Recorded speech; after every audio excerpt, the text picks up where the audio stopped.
J'ai toujours enseigné à mon église l'importance de prier à minuit. Mais la nuit où je suis mort, j'ai découvert un mystère qui m'a terrifié, toutes les prières de minuit ne montent pas vers Dieu. Certaines montent directement dans les ténèbres. Je m'appelle le pasteur Manla Kumalo, de KwaZulu-Natal, en Afrique du Sud. Pendant plus de 15 ans, j'ai dirigé des prières de minuit avec assurance, convaincu que chaque mot prononcé à cette heure portait une puissance surnaturelle. Je priais avec audace, je prêchais avec audace, et j'enseignais aux autres à faire de même. Mais la nuit où je me suis effondré, j'ignorais que j'allais entrer dans un royaume qui bouleverserait tout ce que j'avais cru. Cette nuit-là était lourde, froide, pesante dans l'atmosphère comme dans mon esprit. Je venais de terminer une veillée de prière intense dans mon salon. Ma femme s'était couchée, épuisée d'avoir pris soin des enfants. Je restais seul, marchant d'un bout à l'autre de la pièce en priant avec ferveur, du moins, c'est ce que je pensais. Au fond de moi, je savais que quelque chose n'allait pas. Mon cœur était fatigué, vidé spirituellement, et secrètement rempli d'orgueil. Je prêchais devant des milliers, mais je livrais des batailles cachées que personne ne soupçonnait. À minuit 47, une douleur aiguë traversa ma poitrine. Ma vision se brouilla, mes genoux cédèrent. Je m'appuyai sur la table, mais mes forces me quittèrent immédiatement. Ça ira, pensais-je. Mais ça n'allait pas. Quelques secondes plus tard, mon corps s'effondra au sol. Quand je vis mon corps étendu, je ne sentis pas ma chute. Je me sentis flotter. Je me relevai aussitôt, confus, tout autour de moi semblait plus clair, plus silencieux, plus lointain. Puis je me retournai et je restai figé. Mon corps gisait par terre, inerte, la bouche entr'ouverte, les mains encore crispées dans la prière, ma Bible au sol à côté. Je criai, « Jésus, que m'arrive-t-il » Aucun son ne sortit. C'est là que je compris, mon esprit avait quitté mon corps. Un vent glacial traversa la pièce. Rien dans le monde physique ne bougeait. Soudain, une ombre glissa sur le mur, pas une ombre humaine, mais quelque chose d'ancien, affamé, conscient de ma présence. Une poigne froide agrippa ma cheville. Une voix murmura. Nous t'attendions. Avant que je puisse réagir, une force me tira violemment vers une obscurité qui s'ouvrit sous moi comme un voile déchiré. La pièce disparut. Mon souffle disparut. Tout contrôle disparut. Alors que la moitié de mon corps spirituel était englouti, une lumière éclata comme un tonnerre. Une main puissante, éclatante, impossible à regarder directement, saisit mon bras. Une voix, calme mais d'une autorité terrifiante, déclara. Pas encore. Il doit d'abord voir. Les ténèbres hurlèrent, oui, hurlèrent comme une créature vivante. La prise autour de ma cheville se brisa, et je me retrouvai debout dans un lieu entre deux mondes. Ni terre, ni ciel, ni enfer. Un lieu de jugement et de révélation. Un lieu où les secrets sont mis à nu. L'être à mes côtés, immense, un ange comme je n'en avais jamais imaginé, se tourna vers moi. Sa présence faisait trembler l'air. Il pointa du doigt une énorme porte au loin, scintillant de flammes sombres. « Pasteur Manla Kumalo, dit-il, ce soir tu vas comprendre pourquoi beaucoup de ceux qui prient à minuit sont blessés au lieu d'être fortifiés, et pourquoi certaines prières montent vers la lumière tandis que d'autres tombent dans les ténèbres. » Mon cœur battait violemment. Je n'étais plus un pasteur donnant des réponses. J'étais une âme sur le point de recevoir les siennes. La main de l'ange se resserra sur mon bras. Le paysage se mit à changer doucement d'abord, puis avec la violence d'une tempête déchirant la réalité. Le sol disparut. L'air devint dense, métallique, chargé d'échos anciens. Je me sentais léger, mais tiré vers le bas par une force invisible. Nous descendions, pas en tombant, mais en descendant volontairement. L'ange restait silencieux, son visage brillant comme du bronze en fusion, impénétrable. Mais je le sentais, nous entrions dans un royaume que Dieu n'avait jamais destiné aux humains. L'obscurité autour de nous n'était pas vide. Elle était vivante. J'entendais des murmures masculins, féminins, inhumains tressés ensemble comme une chorale d'ombre. Certains pleuraient. D'autres riaient d'un rire moqueur. D'autres encore récitaient des prières que je connaissais, mais déformées, corrompues. Mon cœur se serra. « Où sommes-nous » demandai-je, la voix tremblante. L'ange répondit. « Voici la frontière entre la lumière et l'abîme, l'endroit où les prières de minuit s'élèvent, ou s'effondrent. » Un frisson me parcourut. Les prières de minuit, s'effondrent ? J'avais prêché pendant des années que minuit était toujours un moment de victoire. Mais devant moi, quelque chose me glaça l'âme. Au loin se dressait une immense porte, non faite de bois ou de métal, mais d'ombres mouvantes et de flammes vivantes, entrelacées comme des serpents. Elle battait, respirait, pulsait comme un cœur monstrueux. Au-dessus, des mots apparaissaient en lettres écarlates. L'heure de l'exposition spirituelle. L'ange parla d'une voix qui résonnait comme le tonnerre. Cette porte s'ouvre chaque nuit, exactement à minuit sur la terre. C'est le point de rencontre de deux royaumes, celui de la lumière et celui des ténèbres. Un frisson glacé me traversa. Je demandai d'une voix faible. Pourquoi me montre-t-on cela? Les ailes de l'ange se déployèrent légèrement, provoquant un vent violent. Parce que tu as conduit mon peuple dans la guerre sans lui enseigner le prix de cette heure. Ces paroles me frappèrent comme un fouet de feu. L'ange désigna du doigt l'espace sous nos pieds. Je regardai et mon souffle se coupa. Sous la porte de minuit s'étendait une immense plaine remplie d'armes et démoniaques, créatures aux yeux ardents, esprits enchaînés, silhouettes humaines sans visage, ombres ailées qui planaient comme des charognards. Certains tenaient des parchemins, d'autres affûtaient des armes, d'autres encore se tenaient sur des autels répugnants où coulait un liquide sombre. Ce n'était pas le chaos, c'était une armée organisée, préparée, en attente. L'ange expliqua. Chaque nuit, lorsque les hommes prient à minuit, ces forces se lèvent pour les affronter. Mais tous les chrétiens ne sont pas couverts. Tous n'ont pas d'autorité. Et tous n'appartiennent pas réellement à Dieu. Mes jambes tremblaient. Et sur ces parchemins, qu'y a-t-il? Le regard de l'ange devint perçant. Les noms des chrétiens qui entrent dans la prière de minuit sans préparation, ceux qui vivent dans le péché, ceux dont les mains sont impures, ceux dont les prières deviennent un danger pour eux-mêmes et pour leur famille. Je déglutis, la gorge en feu. Soudain, un démon leva un parchemin et j'y vis mon nom briller. Manla Kumalo. Mon cœur s'arrêta. Je ne pouvais ni parler ni respirer. Mon âme entière tremblait. Je murmurai. Pourquoi? Pourquoi mon nom est-il là? La réponse de l'ange tomba comme un mélange de tonnerre et de tristesse. Parce que toi aussi, pasteur, tu priais à minuit en portant l'orgueil, des blessures cachées et des combats jamais confessés. Je m'effondrai à genoux. Le royaume lui-même sembla trembler. Puis l'ange me releva et pointa de nouveau vers la porte. Regarde, et comprends. La porte de minuit s'ouvrit alors avec un fracas violent. La lumière et les ténèbres se heurtèrent comme deux tempêtes au centre de l'éternité. De cette collision, je vis les prières apparaître. Des prières montant comme des flammes. D'autres tombant comme des cendres. D'autres se changeant en fumée. D'autres encore en chaînes. Et certaines en un feu sombre, un feu noir. L'ange déclara. Minuit n'est pas seulement une heure de prière. C'est le moment où l'état réel du cœur d'une personne est exposé devant les deux royaumes. Je me sentis mis à nu dans l'esprit. Seigneur, aie pitié. Murmurai-je. L'ange se tourna vers moi. Tu n'as pas encore vu la miséricorde. Maintenant tu vas voir le mystère. Il m'entraîna vers la porte, l'endroit où le destin des prières est révélé. Dès que nous franchîmes le seuil, l'atmosphère changea. L'air était dense, presque vivant, vibrant d'énergie spirituelle. J'eus l'impression d'entrer dans le cœur même du monde invisible. L'ange leva la main. Voici comment les prières apparaissent avant d'être jugées. Devant nous s'étendait un vaste champ de lumière et d'ombres tourbillonnantes. Des millions de prières montaient de la terre, comme des rivières se dirigeant vers le ciel. Ce que je vis ensuite brisa toutes mes certitudes de pasteur. Les trois flammes de la prière de minuit. Les prières ne montaient pas comme des sons, mais comme des feux, trois types de feux révélant l'état réel du cœur qui priait. 1. Le feu pur. Le premier type flamboyait comme de l'or et de la lumière blanche. Il montait droit, transperçant les ténèbres comme une épée. Ces flammes venaient de personnes au cœur repentant, vivant dans la sainteté, ayant pardonné, priant avec sincérité et humilité. Les démons fuyaient immédiatement devant ce feu. L'ange expliqua. Ce sont les prières des humbles, celles qui portent l'autorité. 2. Le feu faible. Le deuxième type vacillait comme une bougie dans la tempête. Il montait un peu, puis retombait. Il hésitait, tremblait, manquait de direction. Ces flammes venaient de chrétiens distraits, inconstants, priant sans foi, par habitude ou avec la peur plutôt qu'avec la confiance. Les démons n'en avaient aucune crainte, ils soufflaient dessus et beaucoup s'éteignaient.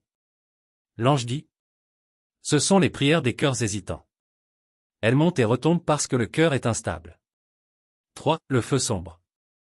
Puis je vis le troisième type et je reculai, horrifié. Ce feu était noir, épais, lourd, brûlant comme du goudron. Au lieu de monter, il tournoyait vers le bas, s'enfonçant dans les ténèbres comme un poison. Les démons couraient vers ces flammes, non pour les fuir, mais pour les accueillir. Les démons absorbèrent ces flammes, les avalèrent, sans nourrir comme d'un repas. Alors la voix de l'ange tonna. Ce sont les prières des impurs. Ce sont les prières qui détruisent celui qui les prononce. Terrifié, je regardais le feu sombre monter depuis des chrétiens qui priaient tout en cachant le péché, qui vivaient dans la fornication, qui priaient avec amertume, qui murmuraient et critiquaient chaque jour, qui priaient avec orgueil ou rivalité, qui se donnaient un air spirituel au lieu de chercher réellement Dieu, qui se levaient à minuit tout en gardant des rancunes. Chaque flamme noire renforçait les esprits mauvais, leur donnant le pouvoir d'attaquer celui-là même qui priait. La bouche tremblante, je demandai. Seigneur, comment une prière peut-elle devenir un feu sombre? L'ange soupira, un souffle semblable au vent traversant les montagnes. Parce que la prière n'est pas un acte magique. La prière exprime l'état du cœur. Quand le cœur est obscurci, la prière le devient aussi. Je déglutis difficilement. Puis je vis ma propre prière, et ce que j'aperçus me brisa totalement. Une flamme s'éleva de la terre, d'abord faible, puis vacillante, traversée de stries sombres. C'était ma prière, celle de la nuit où je m'étais effondré. L'ange la désigna. Voilà pourquoi tu devais connaître la vérité, pasteur Mandela. Je me sentis mis à nu, honteux, effrayé.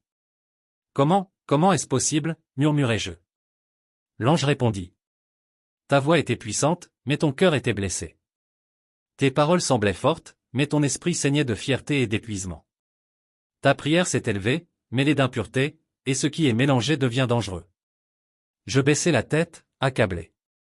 Quand le feu sombre retombe.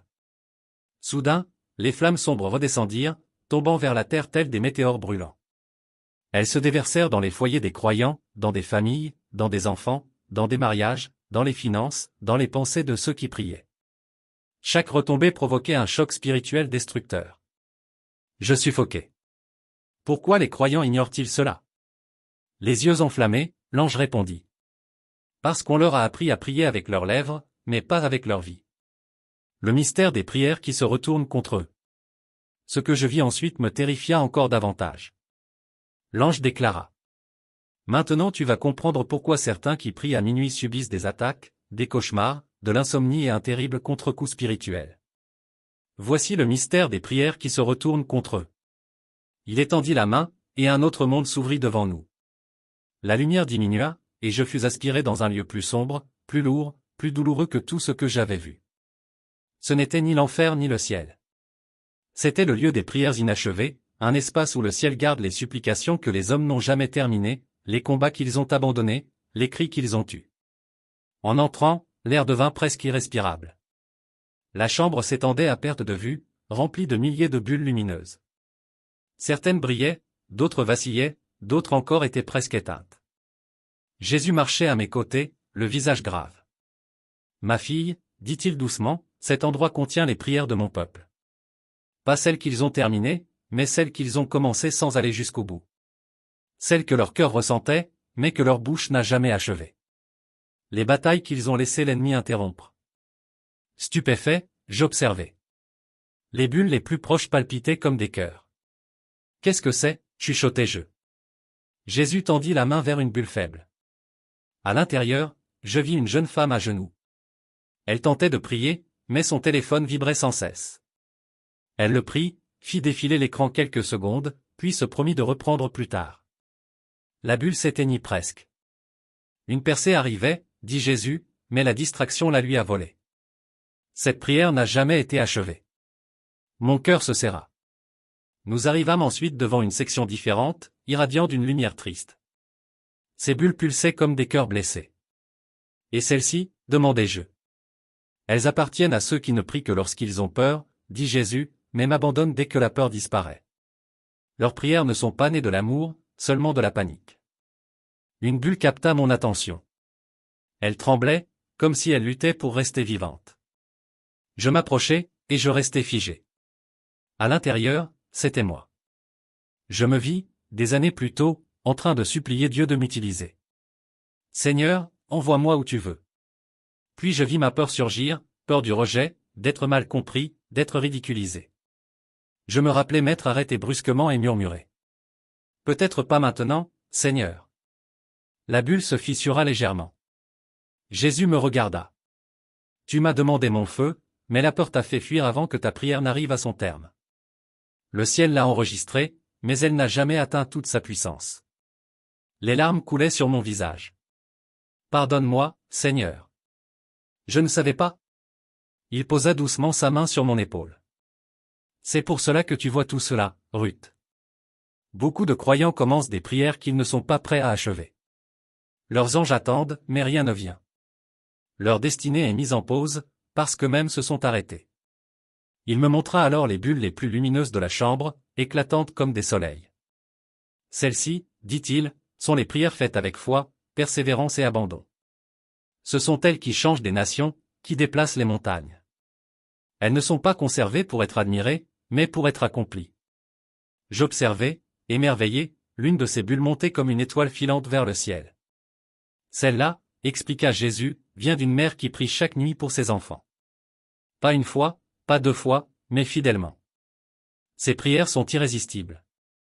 Soudain, un tremblement parcourut la chambre, pareil à un tonnerre lointain. Jésus plongea son regard dans le mien. Ma fille, le ciel est rempli de prières en attente d'être terminées. Dis à mon peuple, terminez les prières que vous commencez. La destinée ne s'ouvre pas par le commencement, mais par l'achèvement. La chambre disparut peu à peu tandis qu'un autre lieu se formait, et je sentis une peur profonde me gagner. Le vallon des promesses oubliées. Quand la lumière se dissipa, je me retrouvai dans une immense vallée ouverte.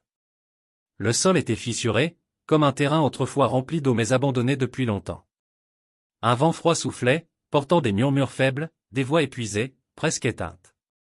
Jésus marcha devant moi. À chaque pas, le sol s'illuminait faiblement sous ses pieds. Je le suivis, le cœur battant. Seigneur, quel est cet endroit? Il s'arrêta, les yeux empreints d'une profonde tristesse. C'est la vallée des promesses oubliées. Les promesses que mon peuple m'a faites dans des moments de détresse, de gratitude ou de rencontre, mais qu'ils n'ont jamais accomplies. Un frisson me parcourut. Alors, des piliers de verre translucide sortirent du sol, par centaines. À l'intérieur, des scènes flottaient. Un homme pleurant à l'autel, promettant de pardonner à son père. Une mère jurant de servir Dieu si son enfant survivait. Une femme décidée à mettre fin à une relation impure. Un jeune homme promettant de prêcher si Dieu le délivrait d'une addiction. Puis chaque scène se transforma. L'homme refusa de pardonner. La mère retourna à sa vie d'avant. La femme reprit la relation. Le jeune homme replongea dans l'addiction. Les piliers se fissurèrent en émettant un son sourd. Seigneur, pourquoi garder leurs promesses ici, demandai-je, tremblante. Jésus répondit. Chaque promesse faite à Dieu est enregistrée au ciel. Non parce que j'en aurais besoin, mais parce que les promesses façonnent une destinée. Quand mon peuple les brise à la légère, leurs cœurs s'endurcissent, et l'ennemi gagne du terrain. Il m'amena vers un pilier totalement brisé, en morceaux. Celui-ci appartenait à un pasteur qui m'avait promis l'humilité si j'élevais son ministère.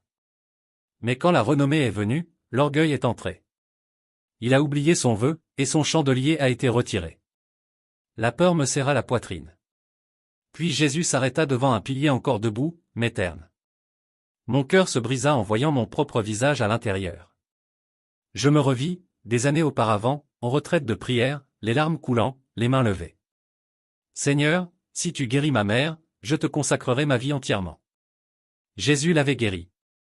Mais la vision montra ensuite comment j'avais laissé la peur, le travail, la pression et les excuses enfouir ce vœu. Je tombai à genoux, honteuse. Seigneur, pardonne-moi. Je le pensais sincèrement.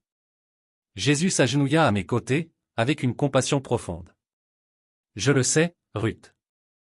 Beaucoup de promesses sont oubliées non par rébellion, mais par distraction. Mais chaque promesse non accomplie laisse une porte ouverte à l'accusation. Il posa sa main sur mon cœur et une chaleur m'envahit. Je te montre cela pour que tu avertisses mon peuple. Faites des promesses avec légèreté ou avec sincérité, mais ne faites pas de vœux que vous n'avez jamais l'intention d'accomplir. Un éclair traversa la vallée et les piliers se mirent à vibrer. Jésus déclara avec urgence. Le temps est court. Dis-leur d'accomplir ce qu'ils m'ont promis. Je me souviens de chaque vœu, même quand eux l'oublient. La vallée trembla, comme si elle s'effondrait. Une lumière éclatante nous enveloppa, et je fus transporté ailleurs, dans le dernier endroit. Un lieu où, dit Jésus, je comprendrai pourquoi tant de croyants pensent que leur vie spirituelle échoue, même quand ils prient. Mon cœur battait à tout rompre. Je pénétrai dans une immense salle, vaste à l'infini, remplie d'ombre et d'échos de voix. L'air y était lourd, chargé, presque électrique, vibrant de puissance et de tension. Jésus marchait devant moi, les yeux fixés sur l'immensité. « Pasteur Mandla, dit-il, c'est ici que tu comprendras pourquoi certaines prières de minuit échouent, et pourquoi des prières destinées à bénir finissent parfois par faire du mal. » Devant moi, des milliers d'âmes étaient agenouillées en prière. J'en reconnus certaines, des chrétiens que j'avais connus sur terre. D'autres m'étaient inconnus. Tous priaient avec ferveur à minuit. Mais ce que j'observais me bouleversa. Au-dessus d'eux, les flammes de leurs prières montaient en se tordant en formes étranges. Certaines se transformaient en fumée noire qui ressemblait à des serpents avant de redescendre dans le corps même de celui qui avait prié. D'autres prières se divisaient en deux. Une partie montait vers la lumière. L'autre sombrait dans les ombres. D'autres encore devenaient des chaînes, s'enroulant autour des personnes qui les avaient formulées. Je murmurai, tremblant. « Seigneur, que se passe-t-il » La voix de Jésus résonna comme un tonnerre mêlé de tristesse. Une prière sans abandon, sans repentance et sans obéissance est comme une flèche tirée à l'envers. Elle monte, mais revient blesser celui qui la lance. Beaucoup prient à minuit, mais leur cœur garde des péchés qu'ils refusent d'abandonner. Ces prières deviennent du poison pour eux-mêmes et parfois pour leur famille. Il me conduisit vers un groupe agenouillé ensemble. Je vis clairement. Un père demandant la protection divine, mais nourrissant secrètement de l'amertume envers son frère. La flamme de sa prière devint des chaînes noires qui s'enroulèrent autour de ses enfants. Une jeune femme priant pour recevoir la faveur divine, mais qui chaque jour médisait et calomniait ses collègues. Sa prière monta puis retomba, se changeant en une ombre qui planait au-dessus de sa maison. Un pasteur implorant le réveil spirituel, alors que son cœur débordait d'orgueil et d'hypocrisie. Sa prière monta à moitié, puis s'effondra dans un gouffre ténébreux. Jésus me demanda. « Vois-tu, Mandla ? Beaucoup croient que l'heure de minuit suffit à donner la puissance. Mais sans humilité, sans obéissance, sans pureté de cœur, la prière devient un carburant pour l'ennemi. » L'ange qui m'avait accompagné réapparut aux côtés de Jésus. Ensemble, ils me montrèrent la différence entre les prières protégées, enveloppées de lumière angélique, s'élevant comme un feu d'or vers le ciel, efficaces et invincibles. Les prières exposées, entourées d'ombre, se tordant et revenant comme un venin, laissant celui qui les prononce ainsi que sa maison spirituellement vulnérable. Je compris alors que minuit est une heure de combat spirituel, et que ceux qui vivent dans le péché ou gardent des rancunes entrent dans une bataille sans armure. Jésus se tourna vers moi, le regard urgent.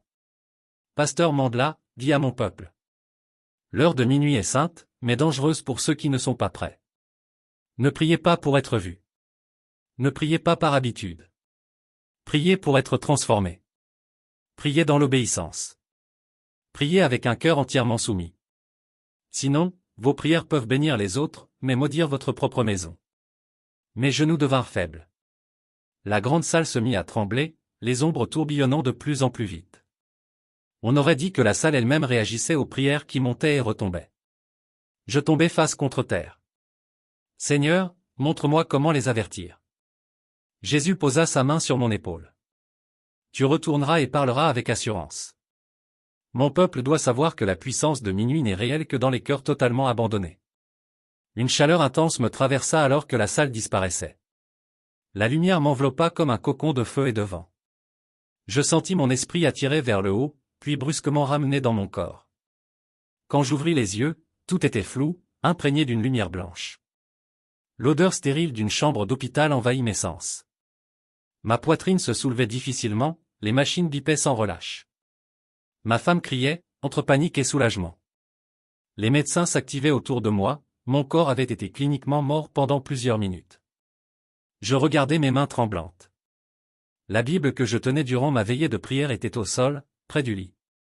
Tout semblait ordinaire, mais moi, je ne l'étais plus. Je revoyais la porte de minuit.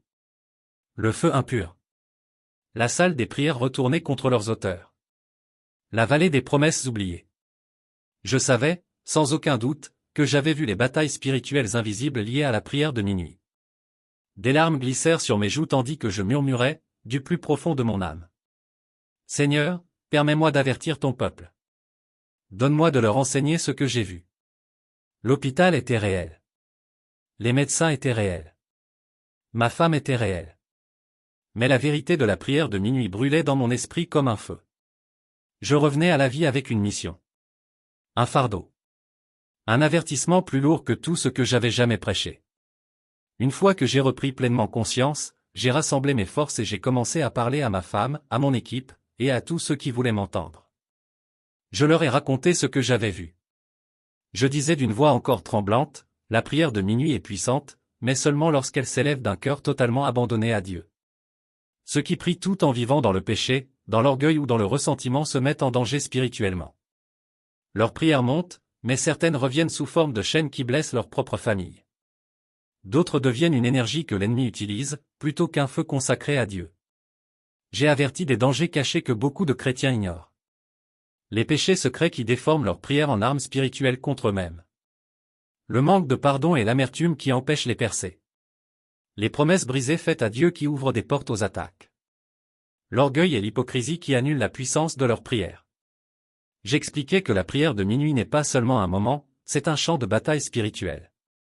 Seuls ceux qui marchent dans l'obéissance, le repentir, l'humilité et l'amour peuvent y entrer sans danger et permettre à leur prière de monter comme un feu pur. J'ai conclu avec gravité. Église, ne priez ni par habitude, ni pour faire bonne impression. Ne priez pas en cachant le péché ou la rancœur dans votre cœur. La minuit est une heure sacrée, mais dangereuse pour ceux qui ne sont pas préparés. Abandonnez-vous totalement. Repentez-vous sincèrement. Vivez fidèlement. Alors seulement vos prières s'élèveront vers Dieu et béniront votre vie, votre famille et votre génération. Quand j'ai fini de parler, j'ai senti le poids du ciel se retirer de mes épaules. Je n'étais pas revenu seulement à la vie, je revenais avec un message, un avertissement, et une révélation qu'on ne peut ignorer. Depuis cette nuit-là, je n'ai plus jamais prié à minuit de la même manière. Et je n'ai plus jamais permis à quelqu'un d'entrer dans la prière de minuit sans comprendre le prix spirituel qu'elle demande et la pureté de cœur qu'elle exige.